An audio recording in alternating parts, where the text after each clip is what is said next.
cup of coffee, sit back and listen to Change Your Attitude, Change Your Life. Change Your Attitude, Change Your Life features stories to inspire and motivate you.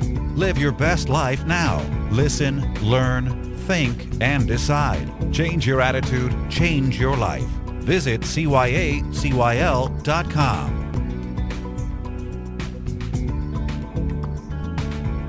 Welcome to Change Your Attitude, Change Your Life. I'm Joan Herman. Thanks for tuning in. We spend most of our lives in search of love. Everyone wants to experience that one deep love that reaches the soul. Some of us find it, and some of us have no idea where to begin looking. Today's guest, Joe Beam, is here to provide information to help us fall in love, stay in love, and renew lost love. Joe is an internationally known speaker and author and is founder of the Family Dynamics Institute and LovePath International. Joe helps both married couples and singles live in love so that their relationships can be all that they can be. Joe has been featured on Good Morning America, The Today Show, The Montel Williams Show, MSNBC, Fox News, and many other television and radio programs around the world. His new book is entitled The Art of Falling in Love. Hi, Joe. Thanks for joining us today. Thank you, Joan. Joe, we're here to talk about love. Love is universal, what makes the world go round. The Beatles say all you need is love. But yet we have so much difficulty finding a true love. And before we begin the discussion, I'd like for you to define what love means to you. Well, we like the scientific definition given by Dr. Robert Sternberg. Basically, he says if you break love down into three basic components, you begin to get a better picture of what love is. One is called commitment. Commitment is the decision to do what it takes to make a relationship continue. Another is called passion. And while passion does have a sexual dimension, it's much deeper than that. It's a craving for oneness. It's missing each other when you're apart. It's seeing a beautiful sunset and wanting the other person to be there to share it with you. And then the other component is called intimacy, which is openness, vulnerability, transparency, trust, intimacy. And we can measure each of those three things, by the way, and by measuring each of those three things, we can then get an idea of how much love you feel toward another person. Now, Joe, how do we know the difference between what's true love and what's infatuation and obsession? Well, infatuation and obsession actually are a kind of love. They're just going to be relatively short-lived. In the social sciences, we actually use a word called limerence, Limerence. It's the word we use to describe somebody who is, quote, madly in love, end quote, with another person. And from work of people like Tenov and Fisher and others, we know that when a person is in that state, at least a couple of things are happening in the brain, actually more, but two that are easy to describe. One is a massive increase in dopamine in the brain, which is an ecstasy chemical, a euphoric chemical. And the other is a decrease in serotonin. Serotonin is a bonding chemical, but it's also a calming chemical and helps you be inhibited. So if you have this intense ecstasy, but without the sense of being bonded and calm and at peace, then that's what we would call infatuation, if you will. We call it limerence. It's deep, it's intense, but it is relatively short-lived. It's probably going to last somewhere between 3 months and 36 months at most. Now, because of these physical changes that are occurring, is that why when we have a breakup, we have physical problems? We experience all of these different types of physical feeling of loss and we feel sick. And is that because it's almost like a drug? In a sense, that's correct. You actually go through what we call the grief process. You've probably read about the process people go through when they lose somebody to death. It's very similar to that. And it's intense if you care. Mm-hmm. The only people that don't really go through that are the ones who've already emotionally distanced themselves from the other person. Then they don't care if they break up or not. But if you really do care, yes, it's part of what's happening in the brain, what's happening in the body. It is not just emotional. It is also chemical, physical. It involves everything. Joe, do men and women experience love differently? Well, according to the research, they tend to. Men, for example, tend to see intimacy as being some form of action. That might be in terms of sex. It might be in terms of I built you a gazebo. It may be in terms of I took you to the opera. I did something. Women, therefore, on the other hand, tend to see intimacy in terms of the way we would normally describe it, the openness, transparency, vulnerability, that kind of thing. And we try to help men understand the female view of that because it's actually what the men are wanting. We just don't have much example of how to get it. Well, and Joe, in your new book, The Art of Falling in Love, you talk about 4 steps to falling in love, staying in love, and renewing lost love. And I read the book, and I think that this is really key because in our society today, so many of our relationships are in trouble. And, you have that gamut of people that really want to make it last. They take marriage or a committed relationship seriously. And then you have the people that are finding it so easy to walk away. And I know you devote a lot of your time to helping people save these relationships. So if you're the one person in the relationship that wants to save it and the other person doesn't, is there really something we can do about this? Absolutely. Well, we've shown that. One thing we do is we work with marriages in crisis. We've been doing that since 1999. And we have found that if we can get them to go through a certain process, that even if one spouse does not want to save the marriage, we still have about a 77% success rate in saving those marriages. Now, how does that happen? I was going to say, Joe, because I know people that have had a husband that just walks in one day and says, I don't want to be married to you anymore. I've met someone else. And I know this isn't an overnight process. This is years of needs not being met and feeling unfulfilled. But when you get to that point that person says, I'm done, I want to move on, I've met someone, how can you possibly save it? Well, first of all, if you have to decide if you want to. You could always say, get out. But if you really want to do that, the first thing you do is you do not beg, you do not cling, you do not cry, you do not try to manipulate or control, because by doing any of those things, you become less attractive. And what you do is the first thing we show them is if you go back to the LovePath, that's the thing that's in the book, you go back to the first steps, and you actually let the other person see that you can live without them, that you love, that you care, but that you can actually live without them. Then we show how to go through a process of being able to get that person to open up to you and start sharing what he or she thinks. For example, I'll just give an example of one husband. He was, quote, madly in love, limerence, with another worse person besides his wife. We guided her through a process of how to get him back, if she wanted him back, telling her that we can't guarantee this will work, but if anything does, this will.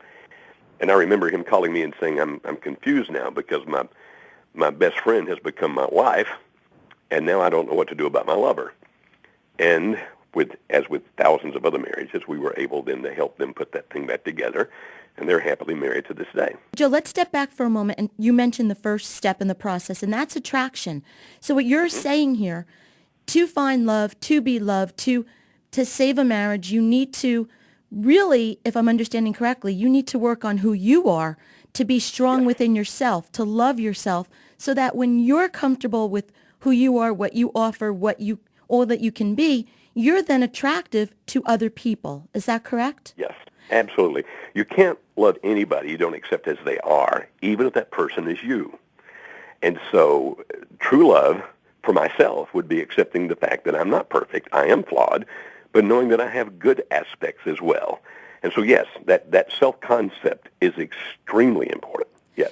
And what I'd like to note about attraction, because immediately the first thing that we think is, well, I'm going to lose 20 pounds and I'm going to work out and I'm going to, cut my hair. But you're talking about something much deeper. You talk about intellectual, emotional, in addition to the physical. And what do you actually mean by that? What is it that we need to do to really be attractive to another person?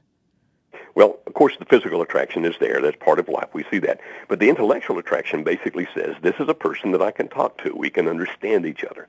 Emotional attraction is extremely important. Emotional attraction is, this person evokes emotions within me that I enjoy feeling. So maybe the person makes me laugh, or maybe the person makes me feel safe, or, we can go through a whole gamut of emotions there. And then finally is spiritual attraction, which is not necessarily religious. It has to do with beliefs and values, that this person has a system of beliefs and values that are attractive to you. And so if my spouse was leaving me and I become weepy and crying and begging and clinging, I am no longer emotionally attractive because I'm not evoking any good emotions from this other person at all. So you become strong in and of yourself. Now, all 4 of those, the physical, intellectual, emotional, and spiritual, are important for a lifetime. You're not going to be as physically attractive in some ways at 62 as you are at 22, but you can still be attractive. It's even more important to be the intellectual, emotional, and spiritual attractive. And if you do that, It's amazing how that keeps people together. To me, it seems like the attraction is the key.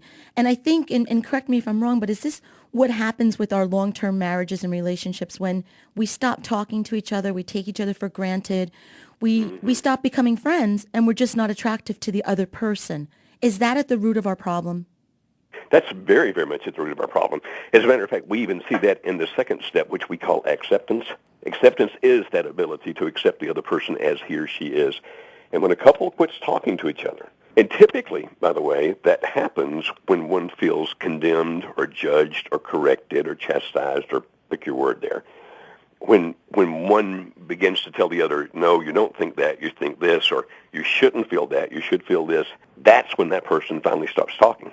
And when they stop talking, the other person doesn't even realize it. And then they start insulating themselves against each other.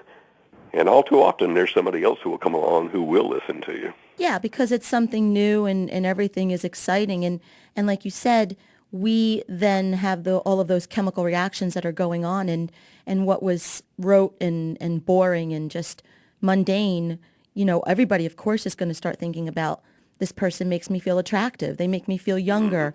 And that, again, it goes back to, is the grass really greener on the other side? And it's usually not. Usually not, no. It's a whole lot better if you can actually take this relationship that you've got so much time and effort put into and fix it. But that fixing does require that each person has to do some things. And believe it or not, sometimes that takes therapy, yes, but quite often that can be done through an educational process, just opening people's eyes so they can actually understand what they are doing and how to do it differently. Joe, we need to take a break. When we return, we will continue our discussion about the 4 steps to falling in love. This is Change Your Attitude, Change Your Life. Stay with us. We'll be right back.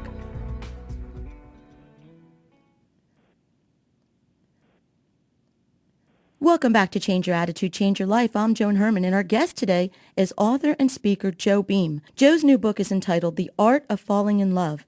In it, Joe provides 4 steps to falling in love, staying in love, and renewing lost love. Before break, Joe and I were talking about the first 2 steps in his model to falling in love, and that would be attraction and acceptance. Joe, once we have mastered the attraction, or we've been able to maintain attraction within our lives, and we've built ourself and we have self-love and our appreciation for whom we are, and then we can accept the other person that we're with, what is the next process? What is the next step that occurs? Well, we call it attachment, which leads people to commit. As long as I know that you may walk out tomorrow, there's no strong commitment between the two of us, then we are never going to be able to reach the depths of the emotions that we could reach otherwise. For example, half of all people live together now before they get married. In the process of living with each other, there's no strong commitment because you know the other person may or may not marry you, may or may not leave. When you make the commitment, I'm going to be here with you, period. I'm going to be here on the good days. I'm going to be here on the bad days, because every relationship has some bad days. And by doing that, we will together be able to work through whatever. Then with that security, with that comfort of knowing I don't have to walk on eggshells, I don't have to be afraid you won't be here tomorrow, when they have that kind of commitment, almost any problem can be solved. And what would be the final step? The final step is what we call aspiration. When couples get married, for example, typically they bring in very different views and ideas about what life is going to be like. Maybe he was thinking we're going to get married and be adventurous and live in 14 countries. She marries thinking, well, no, actually we're going to live in a small town and have 5 children. And so many couples come together, and only after they're married do they ever start talking about their dreams and aspirations. They just assume that the other person will have similar ones. And then when they find them in conflict, wow, all kinds of problems result. Aspiration says, let's find a way to cooperate. Even if it appears that our dreams, our life desires are contradictory, let's find a way to compromise where each of us can get what he or she wants, and then we'll have a unity of purpose. We'll have a bondedness that most people never reach, because we will be able to be partners in life, working together and not against each other, even if our goals are different. And sometimes it takes a third party to do that, but a couple that gets there is in an awesome place. Now, Joe, to talk about what some of our listeners might be going through, for somebody who is in a long-term relationship, and as I mentioned before, one partner comes in and says, I'm done, and the other partner really wants to save the relationship, but that person is just feels like he or she is talking to a brick wall. They've tried every means of communication possible, yelling, screaming, crying, writing, begging, pleading, whatever, and the other person just doesn't seem to listen. What strategies or tips would you say that this person should try to tear down that wall and to enhance communication? All right, as already stated, number one, quit the crying, the begging, the pleading, etc. Stop that. Because that makes it appear that no matter what that person does, that you're going to be there, even if he or she's having the affair or whatever, and that certainly doesn't make you attractive. So you start working on yourself. Okay, I want to work on myself intellectually so I can be the best person I can be. Even if he or she doesn't come back, I need to do that for me. Emotionally, the same way. Let me be with friends, people who can help me feel good about life. And so as they work through those things of strengthening themselves, it's interesting how things begin to change. Then, if they can listen to the other person, even if they're hearing what they don't want to hear. For example, one woman a few years ago we worked with said that he would tell her how much he wanted to be with the other woman. But she was trying to learn how to just listen without being critical. And so her response would be, I understand how you feel. I accept the fact that you feel that way. It's wrong from my standards. And I hope that someday that you'll feel that way about me. And over a period of just a few weeks, he began to trust his wife more than he trusted his lover because she was listening to him, hearing what he really had to say. Now, is that difficult to do? Absolutely. Can it be done? Absolutely. We exist, individuals call us all day long every day at our company, and we kind of guide them through these processes. You know, here's what I would suggest you do next. Try this, try that. And sometimes we help them understand how that other people can be involved, like, relatives or friends, that kind of thing. But it can be saved. We can't guarantee that.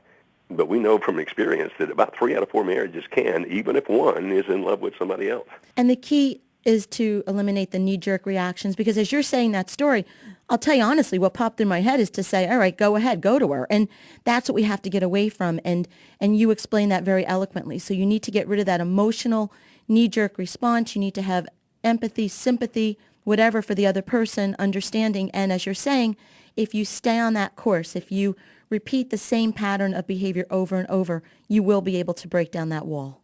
Well, we can't guarantee it, but you should be able to, yeah. Yes. You're going to have a better chance than if you're telling him to go to her. Well, probably so, yes. Absolutely. Joe, what do you think when we see those couples that are 80, 90 years old and they still sit and they hold hands and they just look like they're madly in love?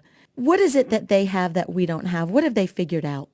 Well, the very things we've been talking about, Joan, they have learned how to listen to each other, accept their differences, and believe it or not, every time they do hold hands, a little oxytocin is released.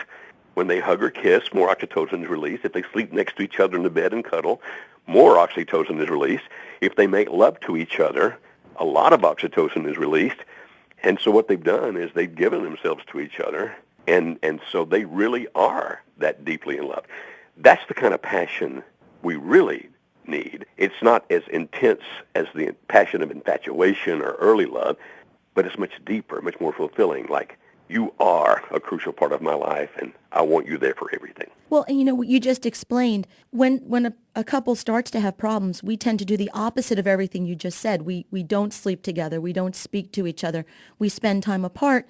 And naturally, all of those chemical things that would happen if we did have the closeness, it goes in the opposite direction, which is why you rapidly grow apart. So, it makes perfect sense what you just described there with that elderly couple. Yeah, you're very perceptive, Joan. You've got it exactly. Well, I have another perceptive question for you. Why do we fall in love with people that we know are wrong for us? I mean, they are wrong on every level. Is it purely chemical? That tends to be that way, yes. It also, though, can be what we call acting out or rebelling.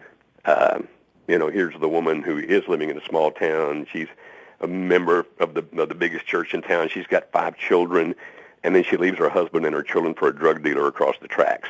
We see that happen. We actually deal with those kind of situations.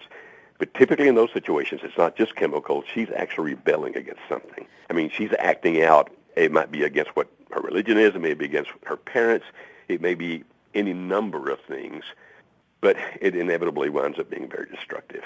And I would think that very seldom is it actually love.